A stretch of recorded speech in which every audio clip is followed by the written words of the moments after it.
saya serahkan ya waktu dan tempat kepada narasumber. Tafadhol Ustaz. Saya tutup dengan akhirul kalam. Assalamualaikum warahmatullahi wabarakatuh. Yuk silakan.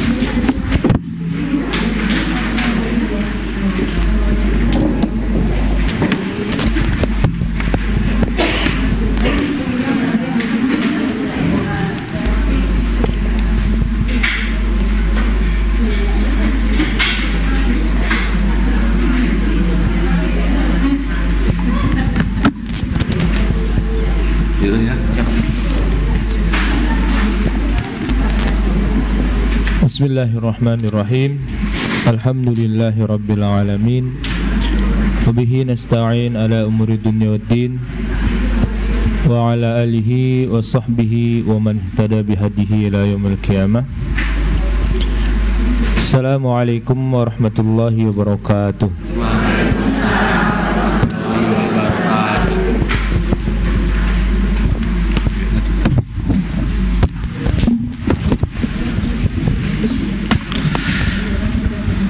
Alhamdulillah.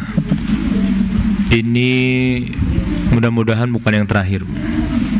Artinya terakhir dari surat Al-Fatihah. Kemarin kita sudah bahas tentang siratal ladzina an'amta alaihim. Baik.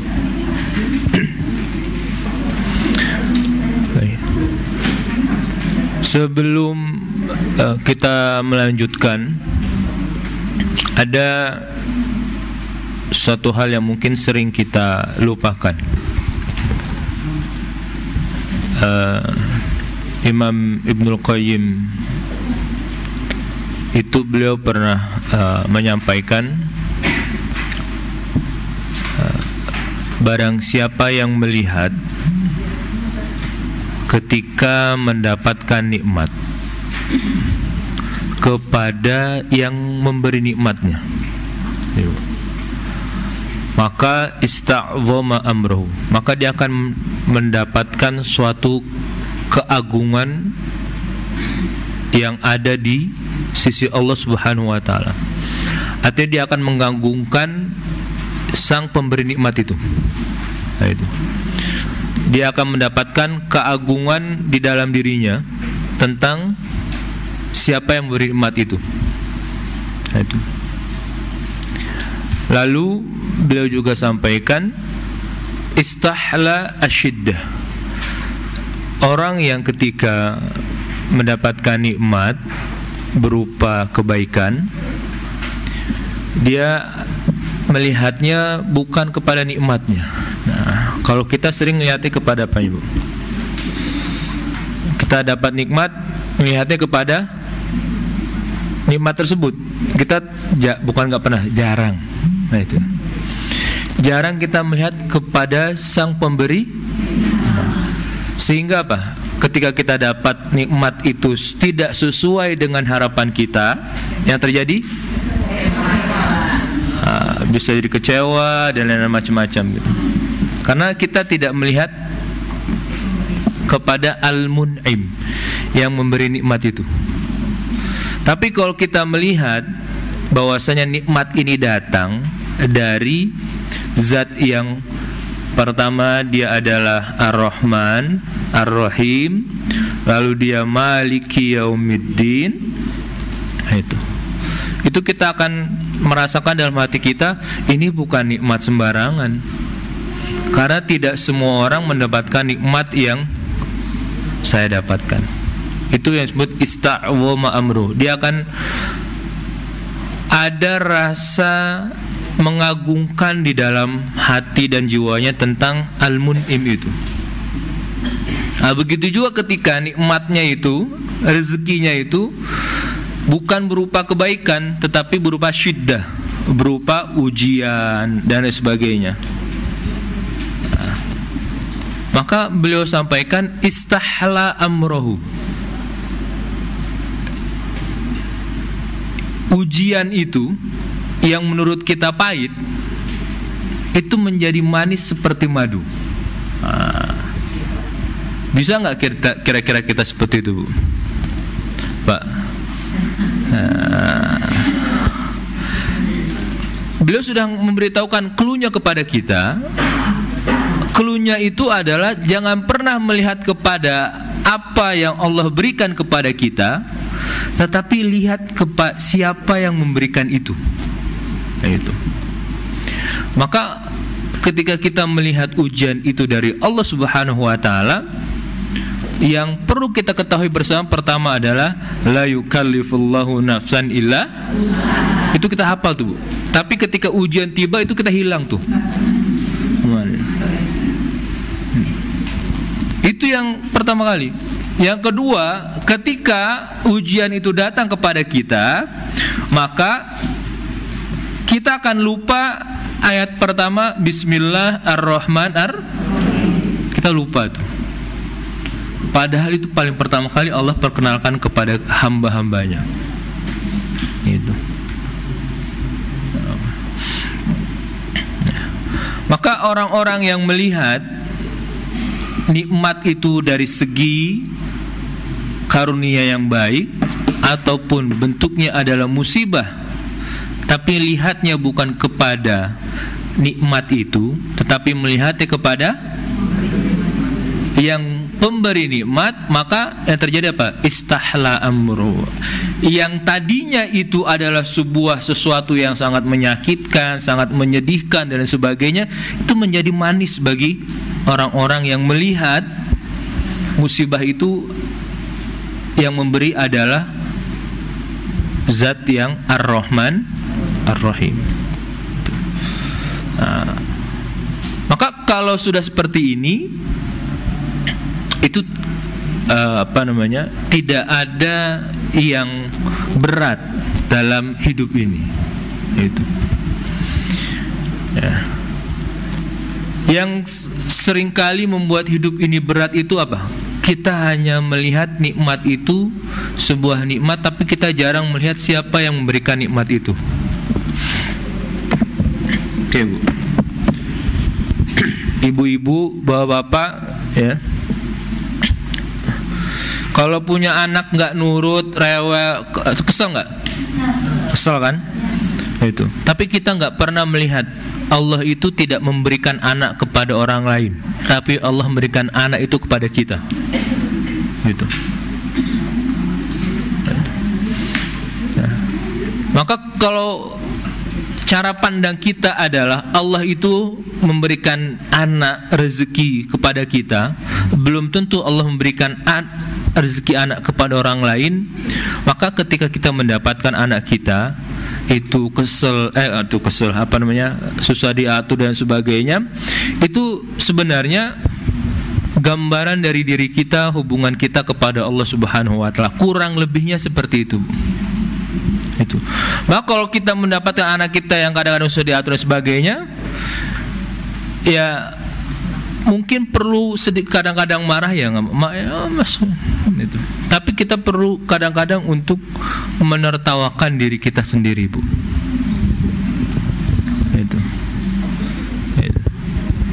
Nah, inilah yang tadi Allah sampaikan, an'amta alaihim. Itu orang-orang yang engkau beri nikmat. Kalau ada orang yang mendapatkan nikmat, maka ada yang pemberi nikmat. Siapa yang memberi nikmat itu? Yang benar.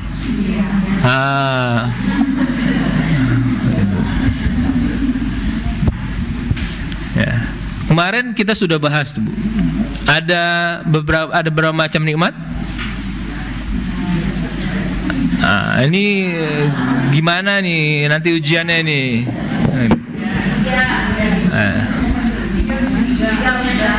Apa aja? Hanya Allah saja yang memberikannya. Lalu ada perantara manusia, nikmat karena amal soleh atau ketakwaan kita kepada Allah Subhanahu wa taala. Nah, itu. Semuanya itu berujung kepada siapa? Kepada Al-Mun'im, kepada Allah Subhanahu wa taala. Kita itu bisa beribadah itu karena Allah memberikan taufik kepada kita, Allah berikan kemudahan kepada kita dan sebagainya. Artinya Pak, ada yang memberikan. Itu Al-Mun'im.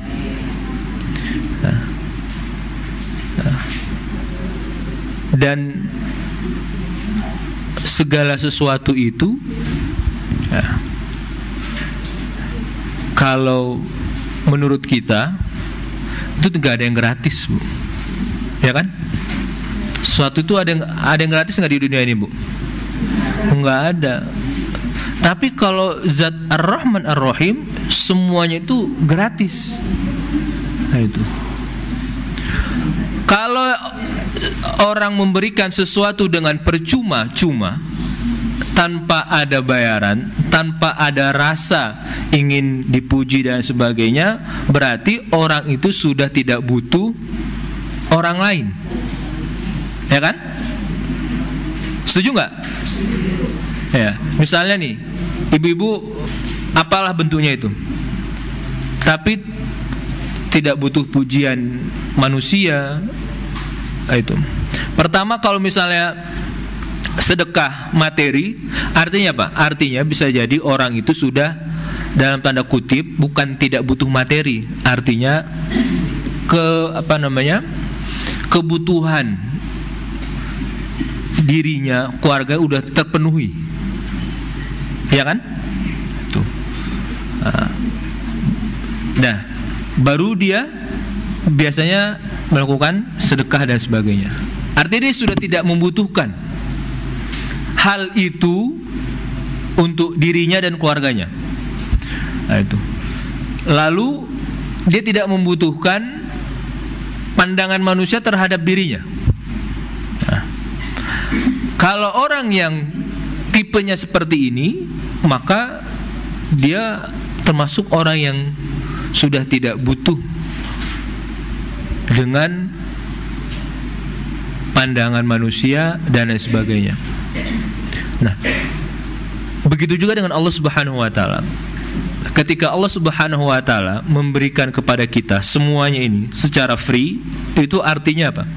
Artinya Allah itu tidak membutuhkan ibadah kita. Kita mau ibadah kepada Allah, Allah itu tetap eksis gitu loh.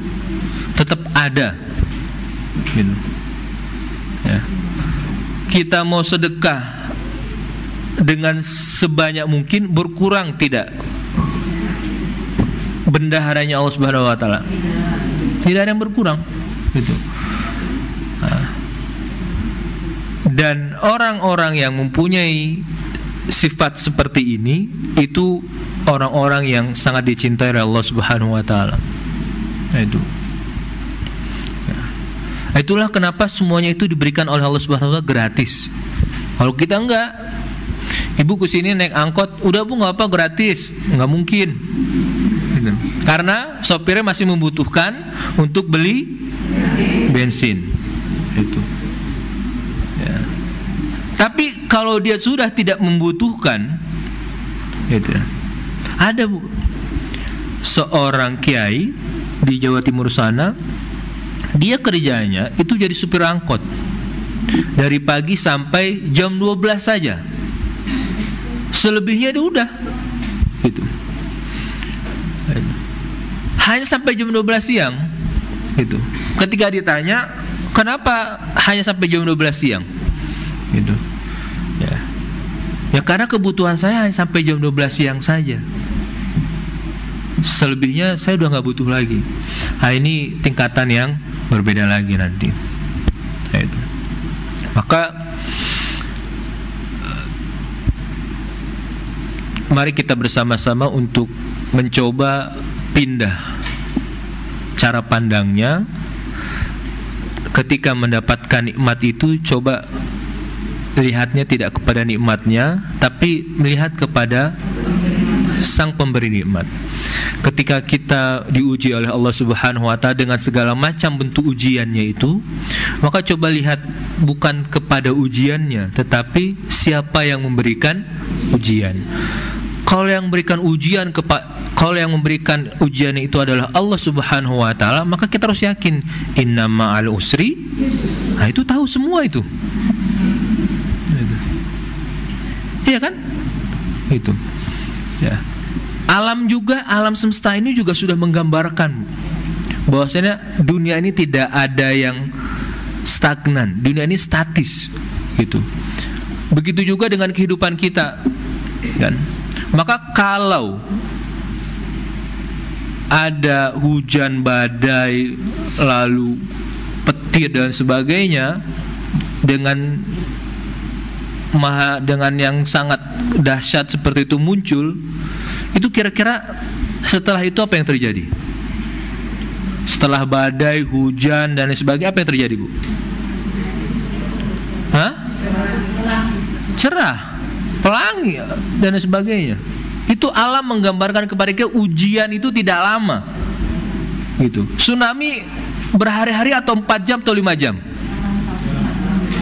Hanya hitungan jam saja tsunami itu. Gitu.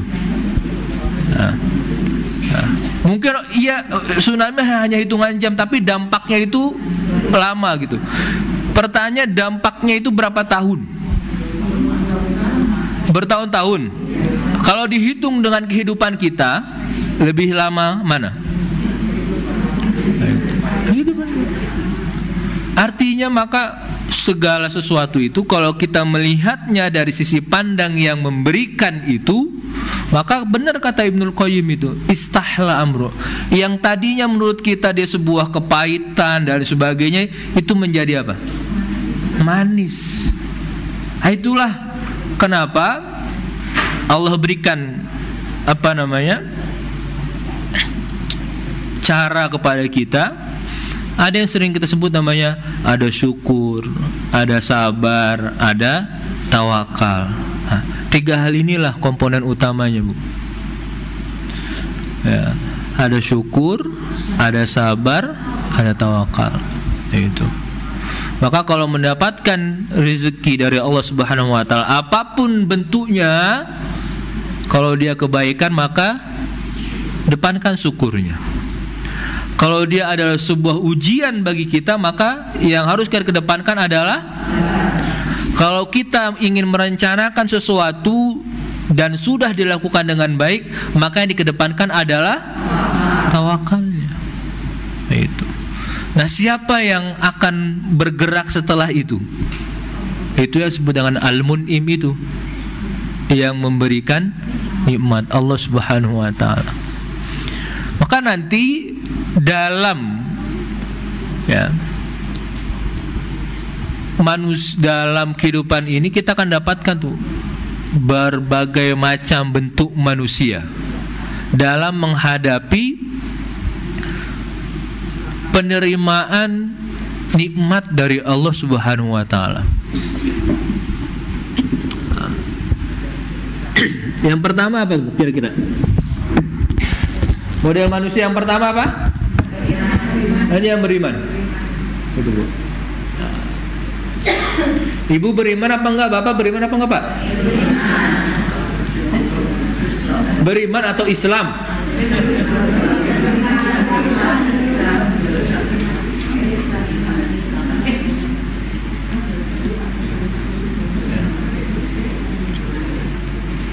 Kita sudah saya sudah pernah menyampaikan bahwasannya Al-Fatihah itu adalah ringkasan dari semua yang ada di dalam Al-Quran. Maka ibu-ibu akan dapatkan nanti setelah Al-Fatihah ini surat apa namanya? Al-Baqarah. Apa yang digambarkan dalam surat Al-Baqarah di awal-awal suratnya?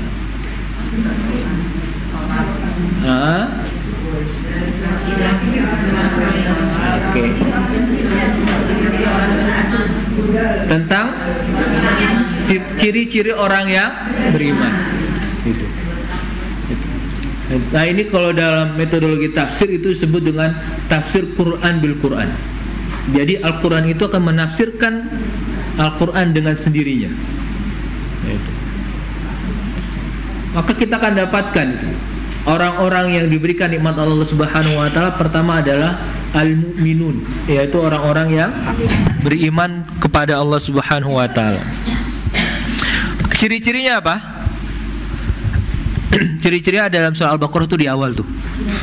Alif Lam Mim, dzalikal kitabul la raiba fi hudalil Nah itu. Bil wa yuqimuna razaqnahum yun walladzina yu'minuna qabil bima unzila ilaika wabil akhiratihum. Itu ada di mana? Ada di rukun iman, surat Al-Baqarah. Rukun iman yang pertama alladzina yu'minuna apa tuh? Bil ghaibi. Artinya yang ghaib itu siapa? Allah, malaikat dan yang sejenisnya. Itu. Ya kan? Itu. Lalu dia beriman kepada kitab yang diturunkan kepada Nabi Muhammad dan kitab-kitab sebelum Nabi Muhammad. Yuqimuna shalah. Lalu dia berzakat itu. Ini ciri-ciri orang beriman. Jadi kalau kita ingin melihat kita masuk dalam kategori mana? Orang-orang yang beriman atau kategori yang kedua atau kategori yang ketiga? Itu lihat di sana. Itu.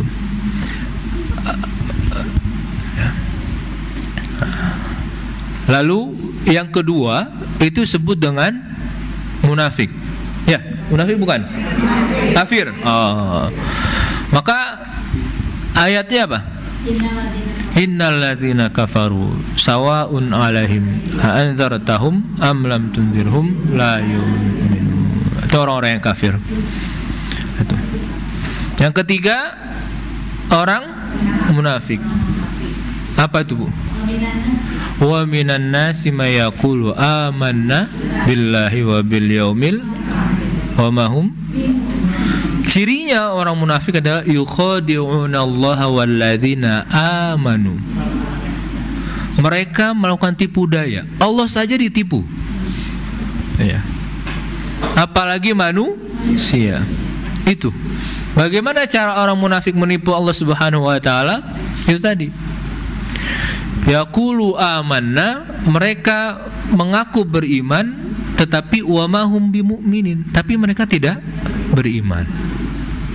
Itu. Ya. Ini 3 model manusia yang ada di kehidupan kita. Itu. Ada orang yang beriman, ada orang kafir, ada orang kafir. Nah, ya. Maka ketika kita menghadapi manusia yang jenisnya sama dengan kita, itu. Ada yang di sini bukan manusia? Kalau sudah tahu seperti ini, pertanyaannya kira-kira itu bagaimana kita menghadapi manusia itu? Bagaimana cara kita menghadapi, atau bagaimana cara kita bergaul dengan manusia? Itu kira-kira Allah sudah gambarkan nih. Manusia itu ada yang beriman, kafir, munafik. Maka orang-orang yang beriman, dia yang semuanya itu hitung-hitungannya adalah bukan dunia. Dalam artian hitung-hitungannya itu bukan apa namanya, Anda beri, bukan take and give. Nah itu ya, Anda beri saya dapat, enggak ya. Tapi hitung-hitungannya apa? Hitung-hitungannya adalah kepada Al-Mun'im. Karena kita masuk ke dalam kategori yang beriman itu juga anugerah dari Allah Subhanahu wa taala. Itu. Ya. Kalau orang yang kafir, maka apa itu hitungan mereka? Apa pertimbangan mereka ketika melakukan?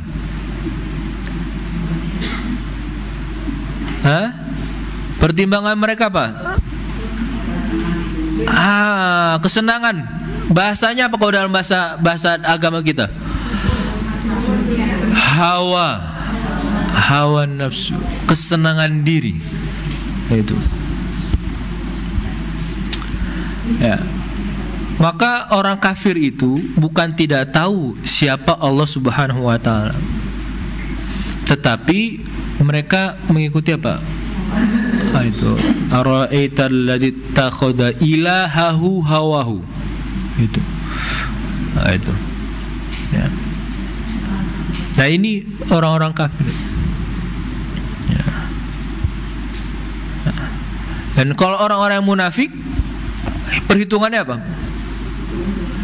Perhitungannya adalah ujian. Hitungannya adalah bagaimana dia mendapatkan keuntungan dan sebagainya. Itu. Ya. Nah, ini yang digambarkan di dalam surat Al-Fatihah nanti seperti itu. Maka manusia itu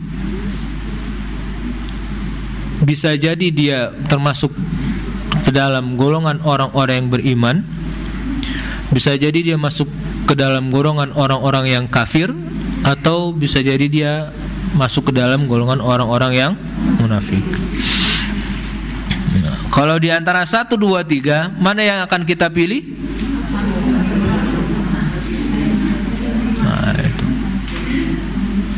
Yang 1, 2, atau 3? Kenapa yang 1? Nah, itu. Kenapa yang 1, Ibu, Bapak? Kenapa kita harus memilih menjadi orang yang beriman?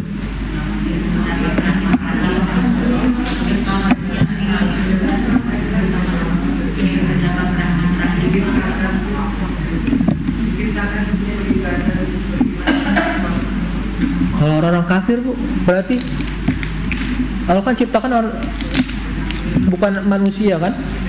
Allah ciptakan manusia. Tapi kenapa mereka kafir itu?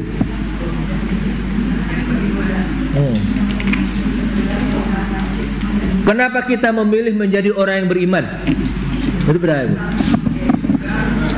Ya, Pak? Hah? Ingin surga? Ya nggak masalah, betul itu, Bu. Pertama gini, orang beriman sebaik-baiknya makhluk. Ya, seperti Bu, ada yang sebut namanya ibad, ada yang sebut dengan namanya abidun.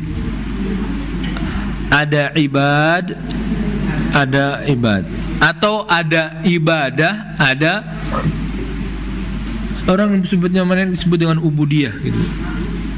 Nah, kalau abid itu kita semuanya adalah hambanya Allah Subhanahu wa taala, baik yang kafir, mukmin dan munafik.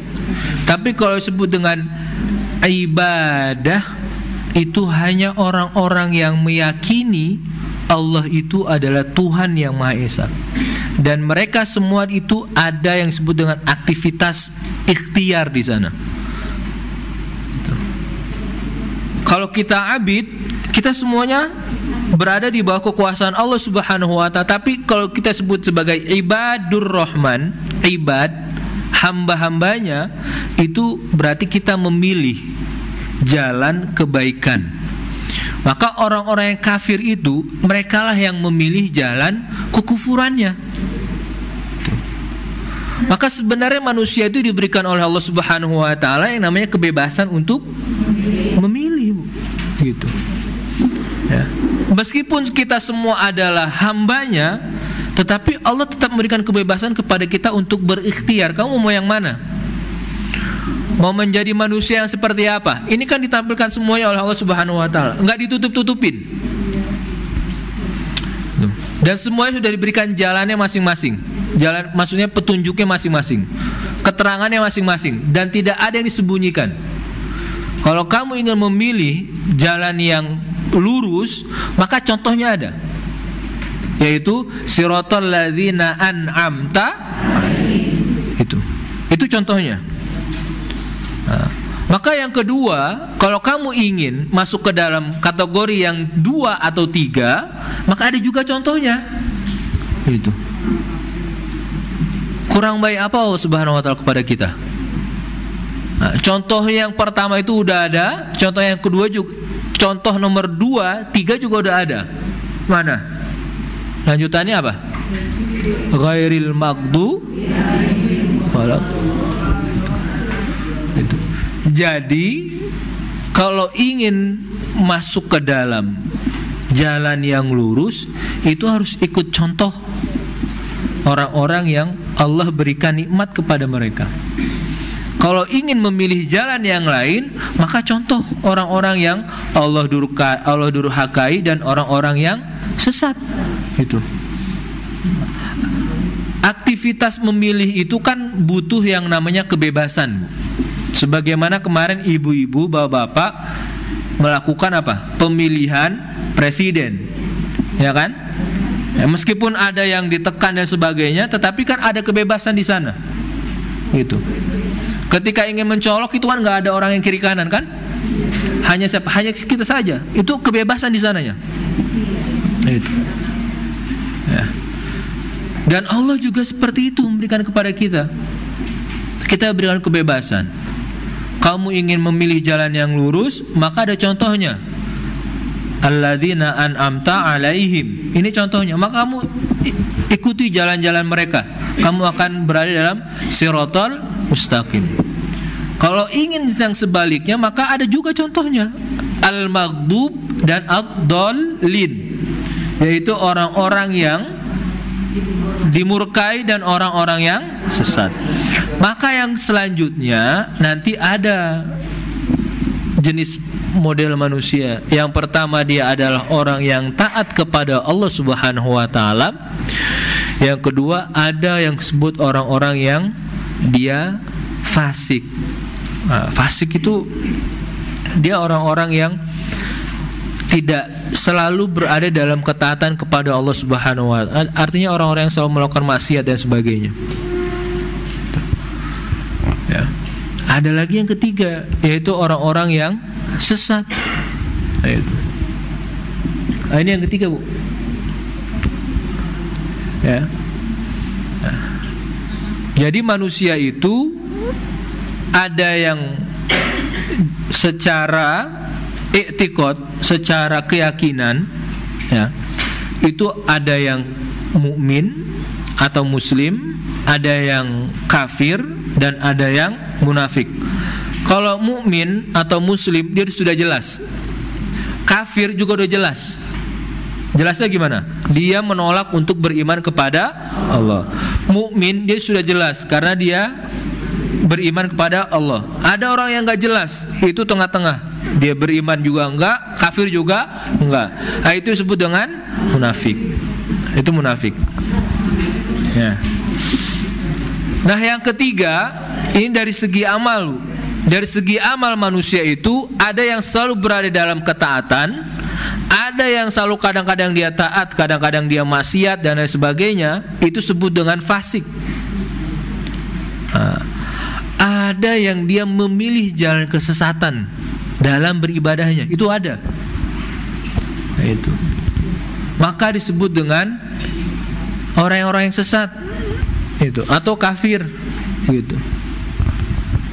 Nah, dari segi amalnya seperti ini. Ya. Ya. Nah,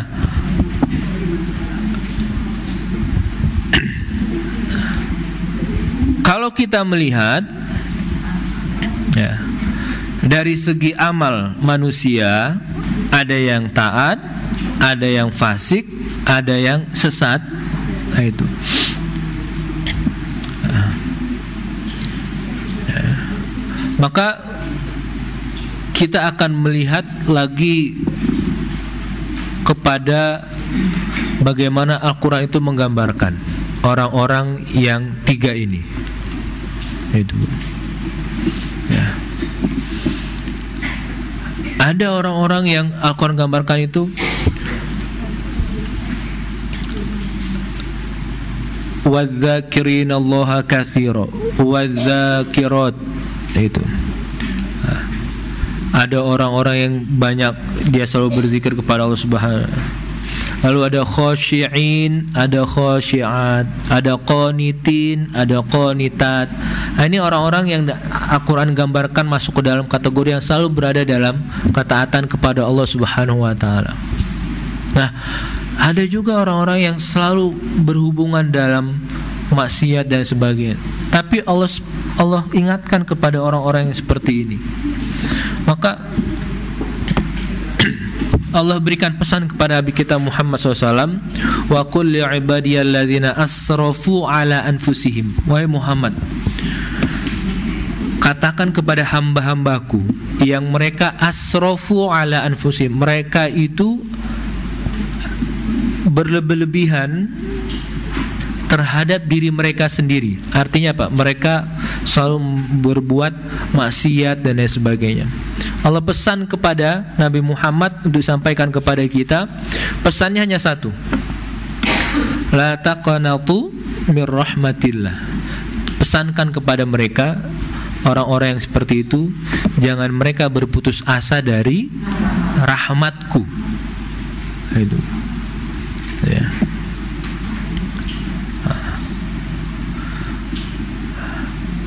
Dalam surat Yusuf juga Allah sampaikan, innahu la yai'asu mir rauhillahi illal qaumul kafirun. Orang-orang yang berputus asa dari rahmat Allah Subhanahu wa taala itu adalah hanya orang-orang yang kafir. Maksudnya kafir apa? Maksudnya kafir dia itu menutup mata dari nikmat Allah Subhanahu wa taala. Itu. Jadi ya, atau yang sering kita sebut dengan kufrun ni'mah, itu kufur ni'mah, itu juga kafir juga, tapi bukan kafir i'tiqadi, bukan kafir terhadap keyakinan kepada Allah Subhanahu wa ta'ala, tapi tidak mengakui nikmat itu sumbernya dari Allah Subhanahu, atau menutup nikmat-nikmat yang lain sehingga tidak mengakui nikmat yang lain dari Allah Subhanahu wa ta'ala. Ya. Nah, yang ketiga ini yaitu orang-orang yang sesat. Maka kita lihat cerita dalam Al-Quran bagaimana para nabi itu memanggil kaumnya. Nah, itu ya. Ya. Dan digambarkan ada yang beriman, ada yang tetap dalam kesesatan dan sebagainya. Nah, itu jadi gambaran kepada kita semuanya tentang bagaimana amaliyah manusia itu dalam kehidupannya. Ada yang mereka memang menentukan dirinya itu sengaja dalam kesesatan. Ada yang dengan sadar melakukan kemaksiatan, dan ada yang dengan sadar juga melakukan ketaatan. Dan itu gambaran tentang apa yang terjadi nanti di kehidupan sekarang, di kehidupan yang akan datang, dan gambaran nanti setelah manusia ini hancur semuanya. Jadi sudah diinformasikan dalam Al-Quran itu bagaimana kehidupan kita ini. Itu. Kita kadang-kadang kesel melihat orang bermuka dua, gitu. Dan kita kadang-kadang baru ngeh kalau di dunia ini ada orang bermuka dua, gitu. Ya kemana saja, gitu. Ya, itu Al-Quran sudah sampaikan, gitu, ya kan? Gitu. Ya. Atau kita kadang-kadang kesel dengan orang-orang yang tidak mengakui kebaikan orang lain. Lah itu juga sudah Al-Quran sampaikan. Ya, Allah saja tidak diakui nikmatnya, apalagi manusia. Nah, itu kita kesel tuh. Nah, itu. Ya. Karena kita kayak baru tahu kemarin sore gitu. Oh ada ya manusia kayak gitu. Loh. Ya ada gitu. Dan itu sudah diinformasikan oleh Al-Quran kepada kita semuanya. karena sudah diinformasikan oleh Al-Quran kepada kita semuanya, maka kembalinya kepada kita. Kita mau jadi orang-orang yang mana nih kira-kira? Itu. Mau masuk pilihan orang-orang yang mana nih kira-kira? Nah, dan itu pilihannya masing-masing.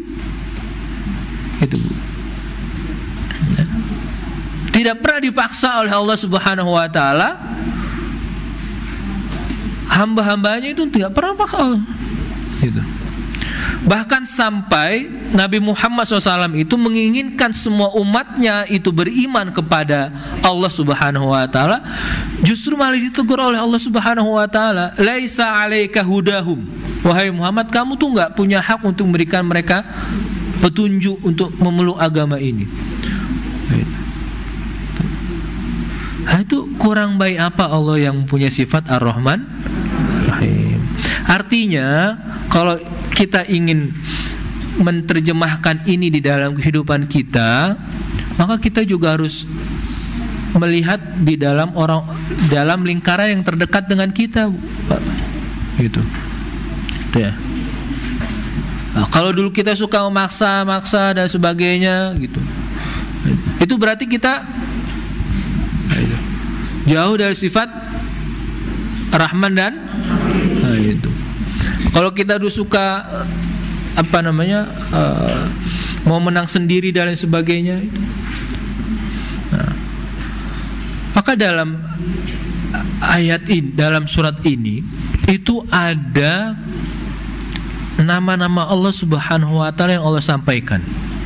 Yang pertama dalam bismillah ada Allah, ada Ar-Rahman, ada yang lalu ada nama lain, yaitu yang pertama adalah Rabbun. Nah, yang kedua ada Malik. Nah, itu. Maka kalau kita lihat dalam Al-Quran itu ada Salamun Qaulam. Itu. Artinya apa? Tuh yang kita panggil dengan Tuhan itu, dia punya sifat Salamun Qaulam mir Rabbir Rahim. Dia punya sifat yang Maha Rahim. Malik itu, kata Malik ya, itu disematkan juga dengan Ar-Rahman. Al-mulku yawma idzinil haqqu lir-Rahman. Itu. Jadi perhitungan Allah Subhanahu wa taala nanti di hari kiamat itu juga tidak akan melepaskan dari zatnya, sifatnya itu Ar-Rahman. Gitu. Maka kalau Allah Subhanahu wa taala ingin menghitung kita dengan benar-benar penghitungan, itu kira-kira apa yang tersisa dari amal kebaikan kita? Apa kira-kira yang tersisa? Ada enggak? Enggak ada. Tapi kita punya pemahaman tentang siapa Tuhan kita, yaitu dia Rabbur Rahimun. Salamun Qaulan mir Rabbir. Itu surat apa, Bu? Yasin. Ini kalau yang sering baca Yasin apa nih? Itu wamtazul yauma ayyuhal. Itu. Ya. Ini, dan itu Allah sampaikan dalam Al-Fatihah. Itu. Ya. Maka ketaatan kita, lalu Allah menjauhkan kita dari hal-hal yang tadi itu adalah nikmat dari Allah Subhanahu wa taala, yang dan kita termasuk yang an'amta, itu orang-orang diberi nikmat oleh Allah Subhanahu wa taala. Gitu. Maka kalau kita termasuk orang-orang yang diberi nikmat kepada Allah Subhanahu wa taala, maka cara melihatnya itu bukan kepada nikmatnya, tetapi cara melihatnya kepada sang pemberi nikmat, Al-Mun'imnya. Kalau kita melihatnya kepada Al-Mun'im, maka semua aktivitas ibadah kita ini itu bukan karena siapa-siapa, karena Allah Subhanahu wa ta'ala. Kalaupun kita terhindar dari musibah dan lain sebagainya, itu juga bukan karena siapa-siapa, karena Allah Subhanahu. Dan kalaupun Allah menjauhkan kita dari sifat al-maghdub dan dhalin, itu juga karena semata-mata Allah memberikan nikmat kepada kita, dan ada ikhtiar kita di sana untuk menjauh dari sifat-sifat yang seperti itu. Makanya salah satu nikmat yang terbesar yang Allah berikan kepada kita itu adalah nikmat taufik. Itu Bu. Ya. Apa taufik itu? Lupa lagi Bu.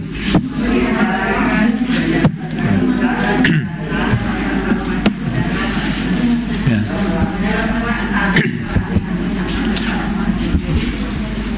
Dulu para sahabat, Bu, mereka umat yang syariatnya itu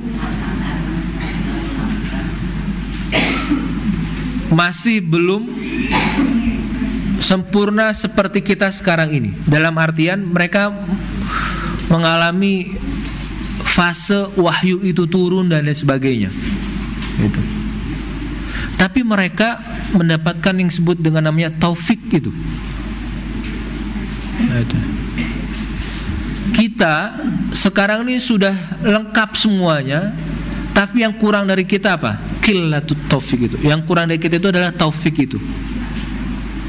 Gitu. Ya. Maka mintalah banyak-banyak kepada Allah Subhanahu wa taala taufik itu. Bukan taufik hidayat, Ibu.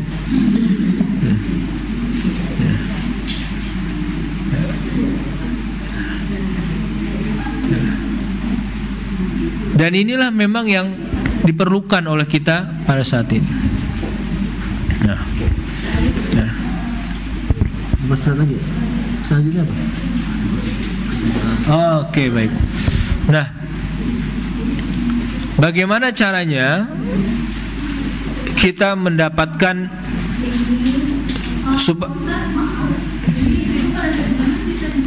boleh ini.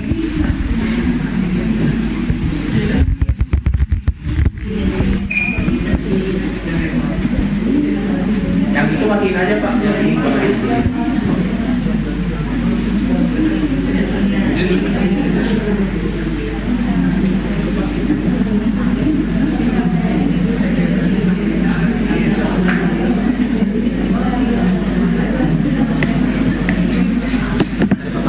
Boleh.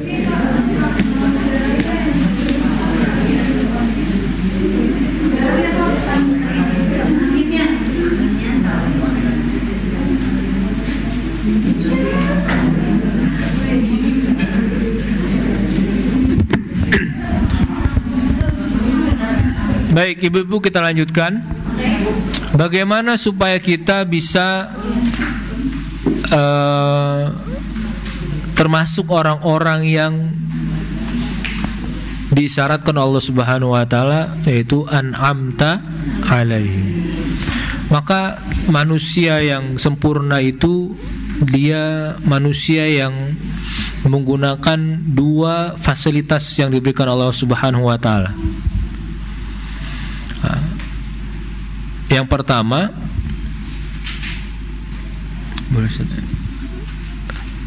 mereka yang menggunakan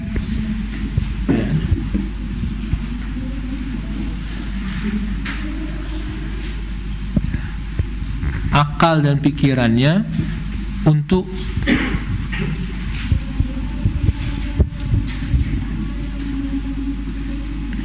mengetahui siapa zat yang menciptakan alam semesta ini. Nah, itu.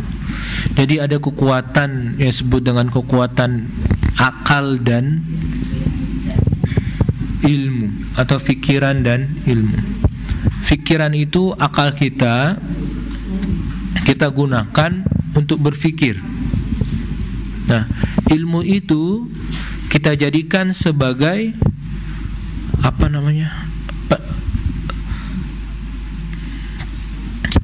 Pendamping kehidupan kita. Nah, itu. Ya. Maka dua hal ini yang pertama yang harus ada dalam kehidupan kita. Akal dan pikiran dan ilmu. Nah, itu Bu. Akal ini fungsinya adalah untuk mencari tahu tentang siapa Allah Subhanahu wa taala itu. Sifat-sifatnya apa dan sebagainya. Ya. Lalu nanti ilmu itu tempatnya di mana sih, pertanyaan Ibu? Ilmu itu tempatnya di mana? Di akal, pikiran? Hah? Ilmu itu tempatnya ada di dalam hati, Bu. Bukan akal pikiran. Akal itu hanya memproses informasi yang kita dapatkan, lalu nanti dia diserap oleh hati kita. Dan ketika kita menggunakan akal pikiran kita untuk memproses pengetahuan itu, dia akan menjadi sebuah ilmu ketika dia akan sudah masuk di dalam hati kita. Nah, itu. Nah, ya. Berarti nanti kalau sekarang itu ada disebut dengan namanya knowledge, Bu, dan science, Bu. Apa bedanya knowledge dan science? Apa bedanya? Kalau science apa? Pengetahuan juga. Apa, Bu? Ada science, ada knowledge. Apa? Gimana, Bu? Apa itu? Knowledge itu pembelajaran. Science ilmu pengetahuan. Apa lu? Itu sekarang ada. Gitu. Pengetahuan apapun itu bentuknya itu biasa disebut dengan knowledge. Gitu. Kita nggak tahu dasarnya dan apa itu disebut dengan pengetahuan. Gitu. Tapi science itu adalah pengetahuan yang berdasarkan atas aturan-aturan tertentu. Gitu. Nah, itu disebut dengan ilmu. Itu ada pondasinya. Maka pondasi yang pertama kali, yang paling penting itu adalah bagaimana kita mengetahui siapa Tuhan kita itu. Bagaimana kita mengelola pengetahuan itu menggunakan akal pikiran kita. Kita lihat alam semesta ini dan lain sebagainya. Gitu. Nanti itulah yang kita serap. Nah, ilmu itulah yang akan menjadi apa namanya? Guide gitu. Guide itu apa? Petunjuk kita untuk menjalani kehidupan ini. Gitu. Ya. Maka kita sudah punya ilmunya, harus ada satu lagi. Yaitu harus ada yang sebut namanya ikhtiar dan amal. Gitu. Ya. Kita tahu nih, Bu. Kita tahu semua Allah itu Maha Esa. Dan kita semua tahu ada dalam hati kita itu Allah Maha Esa. Tapi apa usaha kita untuk menjadikan Allah itu sebagai satu-satunya yang Maha Esa? Apa amal kita untuk menjadikan Allah itu satu-satunya yang Maha Esa? Apa? Apa amal kita? Apa yang kita lakukan untuk menjadikan Allah itu adalah zat satu-satunya yang Maha Esa? Ya.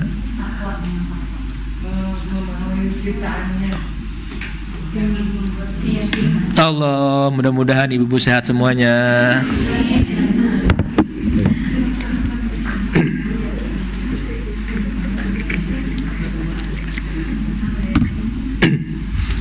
Baik, Bu, saya coba pelan-pelan.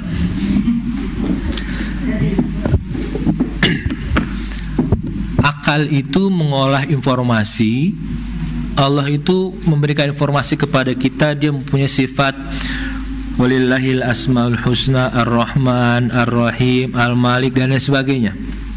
Itu diolah oleh akal dan pikiran kita, otak kita untuk hal-hal tersebut diolah. Lalu setelah diolah, maka dia terserap ke dalam hati kita menjadi sebuah ilmu. Kita bukan hanya paham, tapi kita yakin Allah itu Maha Rahman, Rahim dan sebagainya. Ini yang pertama. Manusia belum sempurna, baru menuju sempurna. Yang kedua, ada satu hal lagi yang menjadikan manusia itu menjadi manusia yang sempurna, karena dia menggunakan dua fasilitas yang Allah berikan kepada manusia, tidak Allah berikan kepada yang lainnya. Gitu. Maka ketika kita sudah tahu informasi tersebut, lalu masuk ke dalam hati kita, apakah cukup hanya sampai di situ saja? Apa yang harus kita lakukan? Pertama, ada yang namanya usaha dan ada amalnya. Nah, itu. Apa yang kita ikhtiarkan, apa yang kita upayakan, dan apa yang kita amalkan untuk membuat Allah itu zat yang satu-satunya, Dia yang Maha Esa, Dia yang Maha Rahman, Dia Maha Rahim dan sebagainya. Apa kira-kira yang harus kita lakukan? Iya, bagaimana kita mengaplikasikannya gitu.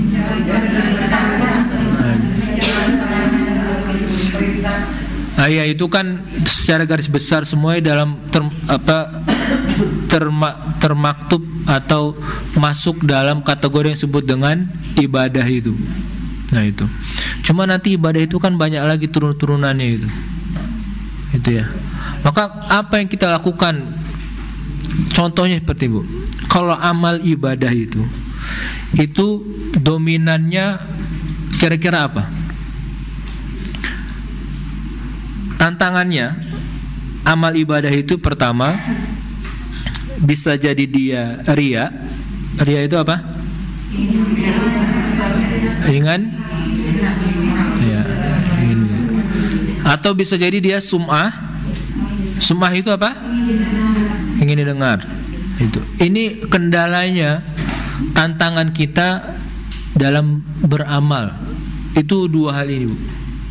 Biasanya. Maka bagaimana ikhtiar kita, upaya kita supaya tidak terhindar dari ria, sum'ah ini. Itulah yang disebut dengan ikhtiar kita, usaha kita, dan apa yang kita lakukan untuk bisa menghindari hal-hal tersebut. Itu ya. Jadi itu yang harus kita cari itu. Kita sudah tahu Allah itu memerintahkan kita beribadah, maka apa ikhtiar kita harus kita lakukan itu pertama. Kalau mau sholat, apa yang harus pertama kali kita lakukan? Nah itu ikhtiar itu seperti itu. Wudu dulu kan? Nah, setelah wudu ngapain lagi? Ya kan? Pakai pakaian yang menutup aurat. Itu. Ya kan? Setelah itu apa ikhtiar kita selanjutnya? Baru kita melakukan amal itu. Ini aktivitas amal nih, Bu. Pertama kita melakukan wudu.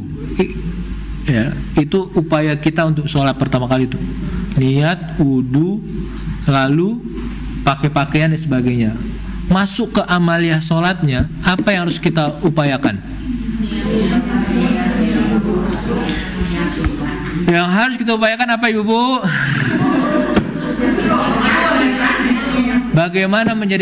Bagaimana cara kita mengesahkan Allah Subhanahu wa taala dalam aktivitas kita?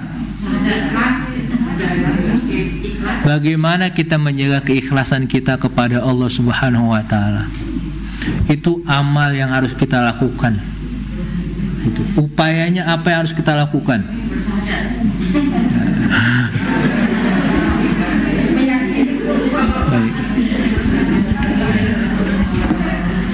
Baik. Jadi ada ikhtiar yang harus kita lakukan dan bentuknya adalah aktivitas. Ada ikhtiar lain yang harus kita lakukan yang bentuknya adalah amaliyatul qalb, yaitu amal hati kita ini. Maka itu yang harus kita lakukan. Jadi amal itu bukan hanya sekedar amal gitu ya. Ya. Dan ini harus didasari dari apa namanya? Harus didasari hal yang sebelumnya, yaitu pengetahuan dan ilmu kita. Itu. Kalau kita tahu Allah itu maha sempurna dan itu masuk ke dalam hati kita, Allah itu maha sempurna ya. Lalu kita beribadah, melakukan usaha dan ikhtiar, dan ibadahnya ternyata buat orang lain, berarti apa? Bertentangan antara ilmu pengetahuan kita dengan apa yang kita lakukan. Gitu. Atau gini gampang, Ibu. Ya kok ketawa? Enggak, saya bukannya gergetan, enggak, Bu. Enggak. Jadi gini gampangnya.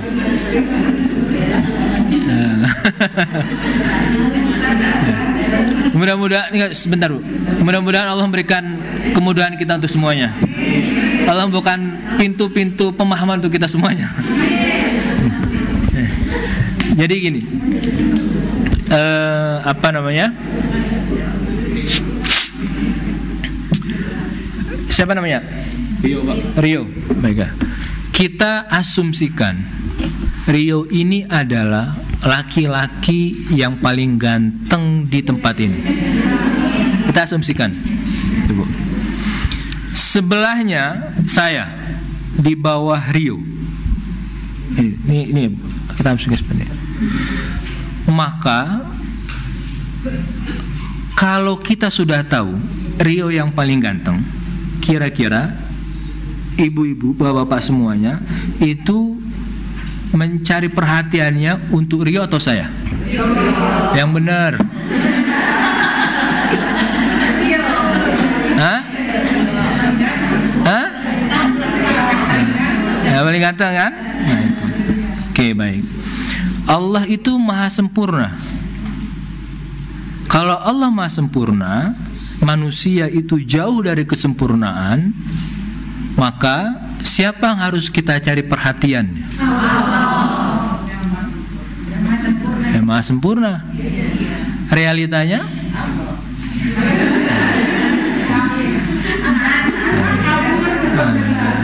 itu.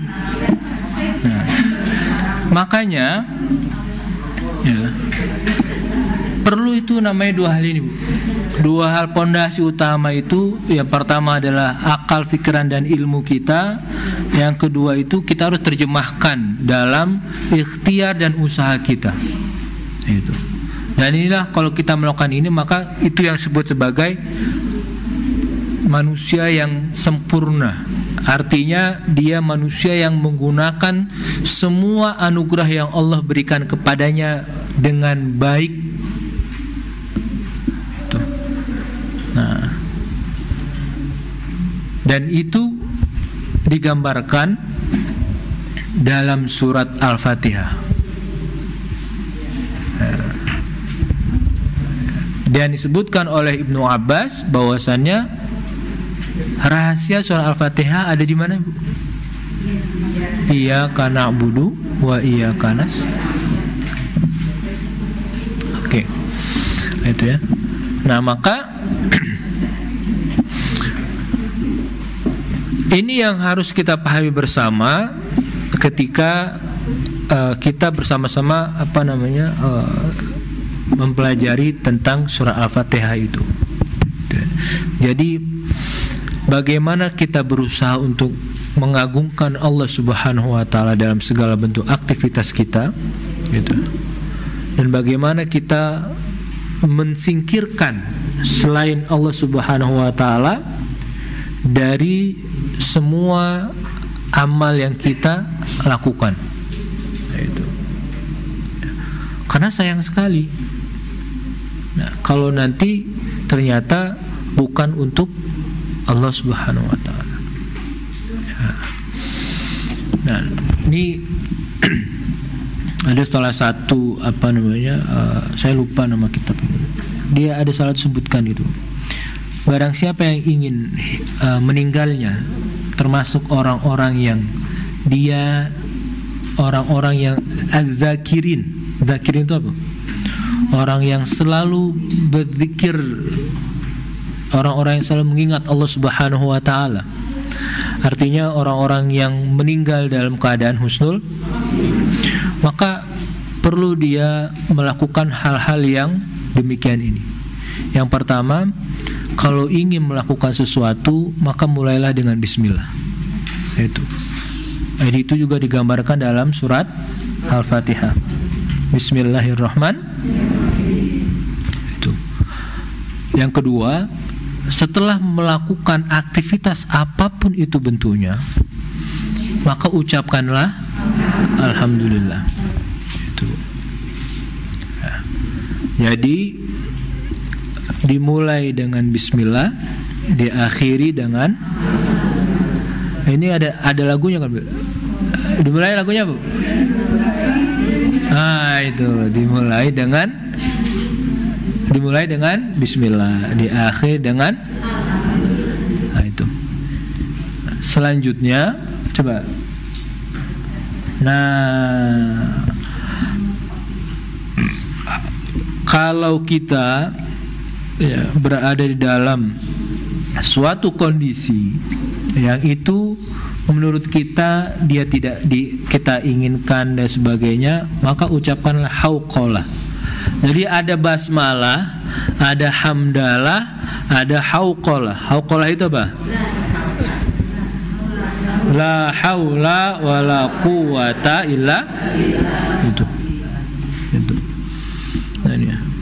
Jadi kalau ada sesuatu yang menghampiri kita dan sebagainya yang itu tidak mengenakan menurut kita, maka baca nih, la haula wala quwata illa billah. Selanjutnya, kalau kita tertimpa musibah, maka baca innalillahi. Coba deh, ayat selanjutnya. Kalau kita baca Quran tuh, Bu, ya. Kalau kita baca Quran itu baca dengan tuntas gitu. Nah, itu. Alladzina idza asabathum musibatun qalu inna lillahi wa inna ilaihi. Maka ayat selanjutnya itu menggambarkan orang-orang yang mengembalikan semuanya kepada Allah Subhanahu wa taala.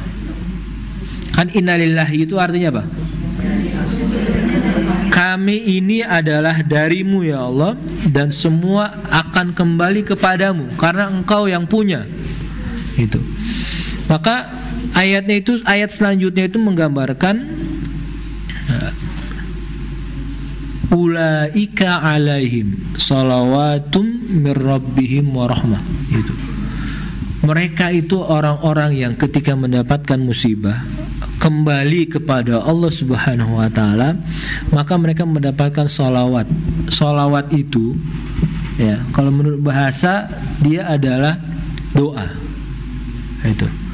Mungkin gak Allah berdoa kepada kita? Berarti salawat di sini bukan maknanya doa. Ulaika alaihim salawatum mir rabbihim. Itu. Mereka adalah orang yang mendapatkan rahmat dari Allah Subhanahu wa taala. Rahmat mereka tetap dalam keimanan meskipun Allah berikan ujian kepada mereka bertubi-tubi. Itu. Kita ini di Indonesia ini ya, mungkin ujiannya berbeda dengan saudara-saudara kita yang ada di Palestina sana. Itu, Bu.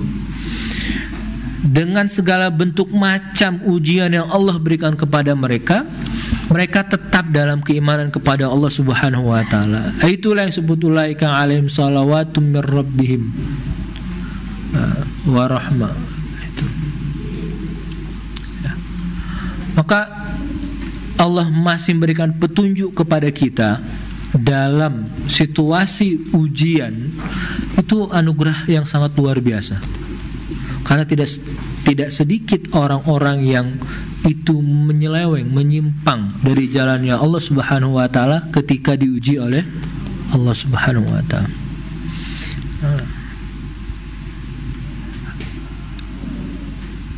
ujung ada yang hafal Bu? Akhir ayatnya apa ini? Ada yang hafal nggak? Ulaika alaihim salawatum mir rabbihim wa rahmah. Apa? Umur muflihun, muhtadun, apa rasyidun? Hah? Muhtadun Ibu? Orang yang sobat.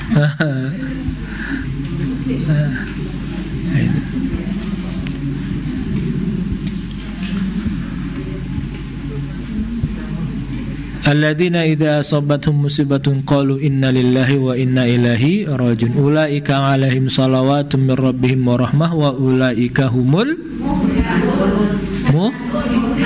muhtadun. Mereka adalah orang-orang yang mendapatkan petunjuk apa? Petunjuk keimanan, bisa bertahan di dalam musibah gitu. Dan tidak sedikit orang itu menemukan Allah Subhanahu wa taala melalui musibah. Itu enggak sedikit, banyak sekali orang mendapatkan petunjuk dan kembali kepada Allah Subhanahu wa taala karena ujian yang Allah berikan kepada mereka. Nah itu.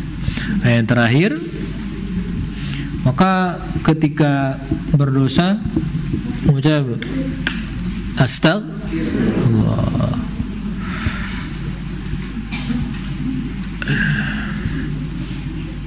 Nabi Muhammad SAW itu beliau pernah bersabda, wa innila astaghfirullah fil yaumi mi'ata marrah. Dan aku itu beristighfar kepada Allah Subhanahu wa taala. Ya, fil yaumi, dalam satu hari itu mi'ata marrah, 100 kali. Ini Nabi Muhammad Bu, yang dosanya diampuni, yang akan datang dan yang masa lalu. Nah kita ini dosa diampuni masa datang. Itu. Ya. Istighfar 100 kali itu enggak. Coba misalnya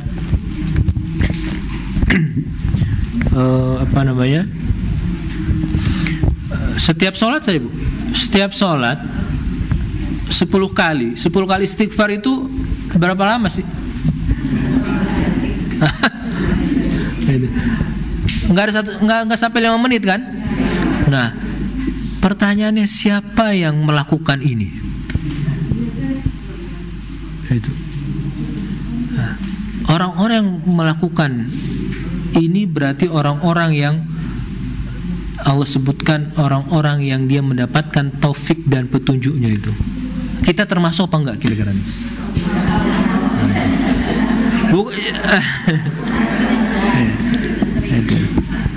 Iya, maka harus ada tadi yang kedua itu, harus ada ikhtiar, usaha dan amal yang harus kita lakukan. Gitu. Ya. Gitu. Suatu hari Nabi Muhammad SAW itu mendoakan Siti Aisyah. Allahumma ighfir laha ma qaddamat wa ma akharat wa ma a'lanat wa ma asarrat. Ya Allah, ampunilah dosanya yang telah berlalu dan yang akan datang, dan yang terang-terangan dan yang tersembunyi. Ketika Nabi Muhammad SAW mendoakan Siti Aisyah radhiyallahu anha, setelah itu Siti Aisyah gembira sekali. Ya. Ketika ditanya, apa yang membuat kamu gembira wahai Aisyah? Gimana saya gembira ya Rasulullah? Engkau telah mendoakanku seperti itu. Saya sangat senang sekali. Itu. Sampai Aisyah itu fadhikat, ketawa gitu. Senang. Akhirnya Pak, Nabi Muhammad SAW bilang, wallahi wa innaha la da'watun li ummati fi kulli salatin. Wahai Aisyah, demi Allah, doa itu adalah doa yang aku ucapkan untuk umatku setiap aku selesai sholat. Itu. Iya. Nah, ini upaya yang harus kita lakukan tuh seperti itu. Jadi Nabi Muhammad itu beliau hadi, beliau adalah salah satu yang Allah berikan kepadanya jalan untuk petunjuk manusia. Dan beliau melakukannya. Maka ketika beliau, aku mendoakan umatku, itu beliau lakukan fi kulli sholatin, setiap selesai sholat itu doanya yang beliau ucapkan. Allahumma gfir ma qad li ummati ma qaddamat wa akhirat wa a'lanat wa asrat, yang telah berlalu dan yang akan datang, yang sembunyi-sembunyi dan yang terang-terangan. Itu doa yang beliau ucapkan untuk umat-umatnya. Nah, itu. Maka apa yang kita lakukan ini? Untuk paling tidak untuk diri kita, untuk orang-orang terdekat kita, untuk hal yang kalau bisa untuk semua kaum muslimin. Itu ya. Maka kalau berdoa jangan pelit-pelit. Nah, itu. Ya, iya benar, Bu. Saya punya punya guru. Pesannya aja cuma satu, Bu. Ini juga yang saya akan pesankan kepada ibu-ibu dan bapak-bapak. Itu sudah senior banget. Waktu itu tahun 2000 berapa? 2000 sekitar 2011-an kalau nggak salah. Rio mau berapa 2011? Hah? 5 tahun. Nah itu berarti kalau 5 tahun ibu-ibu ini udah lebih tuh.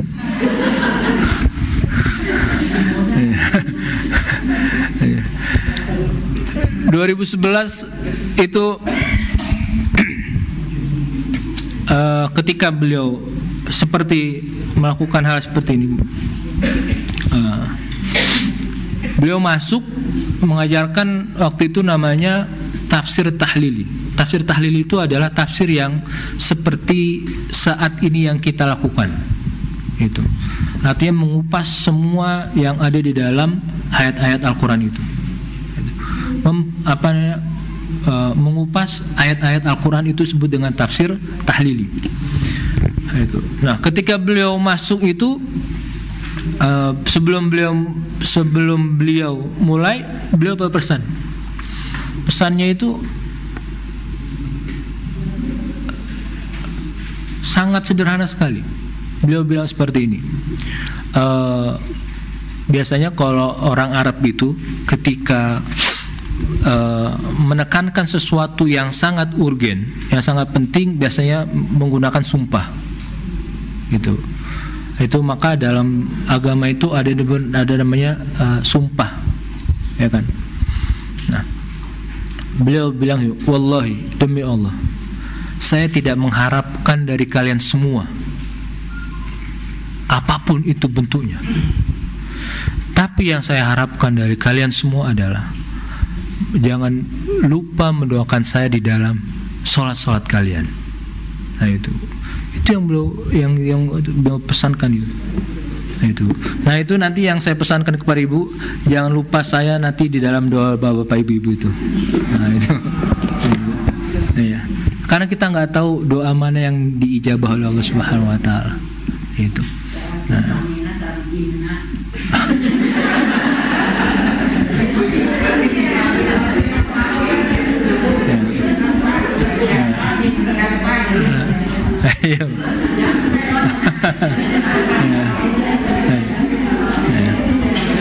Perlu betul. Nomor HP-nya perlu, Bu. Nanti saya tulis itu nomor HP saya, Bu.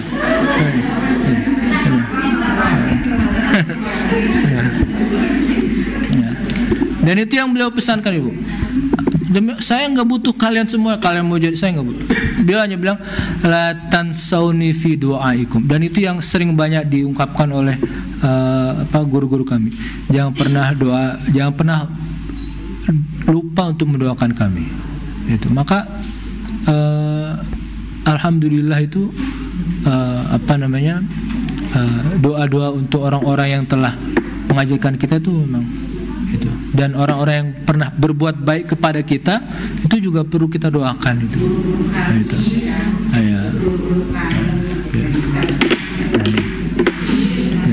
Baik, itu ya, Ibu. Alhamdulillah kita sudah alhamdulillahirabbil alamin. Kita sudah selesai dalam surat Al-Fatihah ini, berarti minggu depan kita akan masuk ke dalam surat Al-Baqarah. An-Naba saja Ibu. Al-Baqarah kalau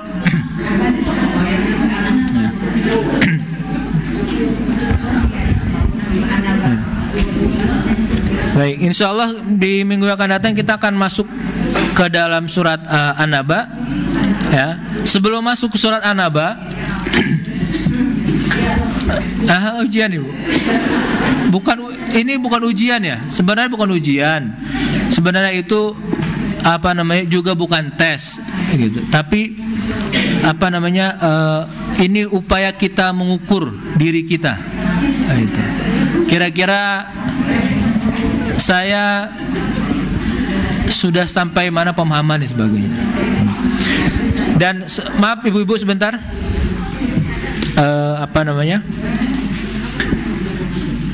nanti ini tidak perlu dikumpulkan, gitu. Nggak perlu dikumpulkan, nggak, dan tidak ada penilaian. Ini hanya bentuk jadi ya minggu kemarin kita mereview gitu. Jadi dari sudah kurang lebih berapa ya? Berapa? 11 berarti 2 bulan ya. 2 bulan lebih. Nah itu. Karena hal-hal yang seperti ini butuh pengulangan gitu. Kalau tidak diulang itu dia akan cepat hilang dan sebagainya ya. Nah, berarti nanti minggu depan ya ini kita akan mengadakan bolehlah ujian dan sebagainya gitu, review boleh, daya serap boleh lah gitu.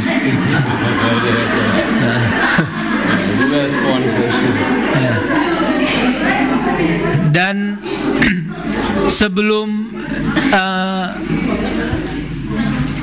sebelum dimulai besok saya akan nambahkan sedikit materi tentang fawaid. Fawaid itu namanya apa ya?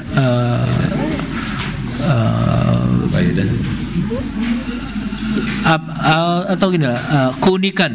Ada beberapa keunikan yang ada di dalam surat Al-Fatihah ini.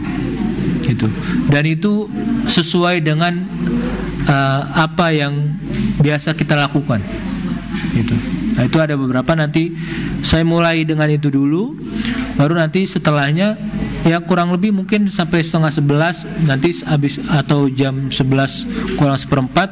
Setelah itu baru kita sama-sama melakukan itu tadi, menilai daya serap tadi. Jadi kalau misalnya lebih banyak bocornya berarti tes. Baik, itu saja yang bisa saya sampaikan hari ini.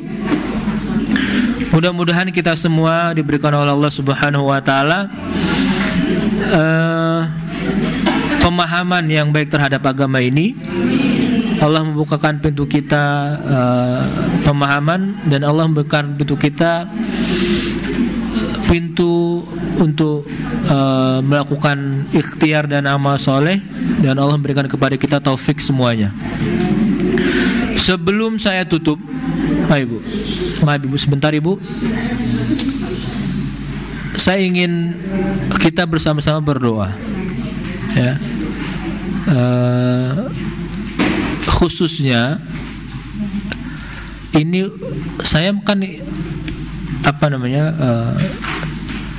kita mendoakan kepada, saya mengambil rujukan referensi ini itu dari beberapa kitab tafsir itu Bu. Itu.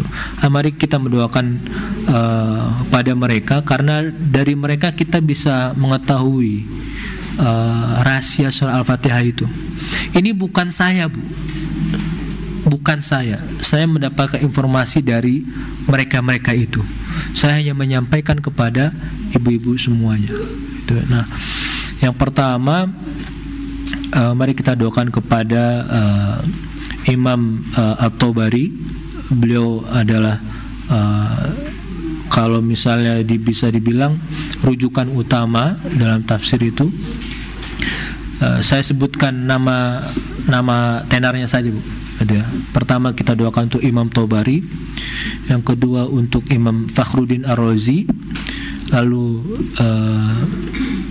selanjutnya Imam Qurtubi, lalu ada Imam Ibnu Katsir, lalu ada Imam Zamkhsyari, lalu ada Syekh Muhammad Ghazali, lalu ada Syekh Saltut, dan siapa lagi ya? Saya lupa ada beberapa lagi. Mudah-mudahan mereka para imam-imam ini mendapatkan rahmat dari Allah Subhanahu wa taala dan mendapatkan ganjaran apa yang telah mereka lakukan untuk agama ini, dan untuk guru-guru kita semuanya, untuk keluarga kita, untuk anak-anak kita, untuk jiwa dan diri kita, dengan semua niatan amal baik kita dan amal soleh kita. Mari bersama-sama kita membacakan Al-Fatihah. A'udzubillahi minasyaitonirrajim. Bismillahirrahmanirrahim.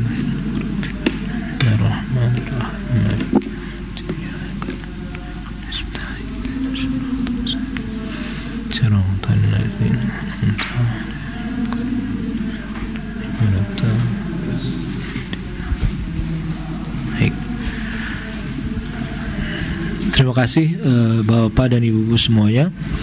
Saya kembalikan pada Ustaz Hasan. Baik.